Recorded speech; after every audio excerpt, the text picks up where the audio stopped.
এই সন্তানটাকে যখন মাদ্রাসার মধ্যে ভর্তি করে দেওয়া হলো, ও পয়গম্বর, মাদ্রাসার মধ্যে ভর্তি হয়ে ছেলেটা বললেন বিসমিল্লাহির রহমানির রহিম।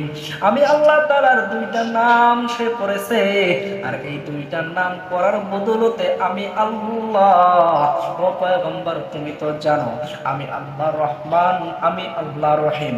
আমার এই গুণবাচক নাম পড়ার কারণে আমি আল্লাহ এত দয়ার সাগর কেমনে পারি তার বাবাকে জাহান্নামের আগুনে জ্বালাইতে।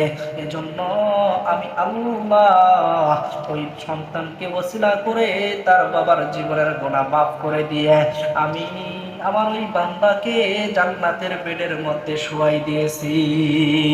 শুধু তাই নয় রে বন্ধু,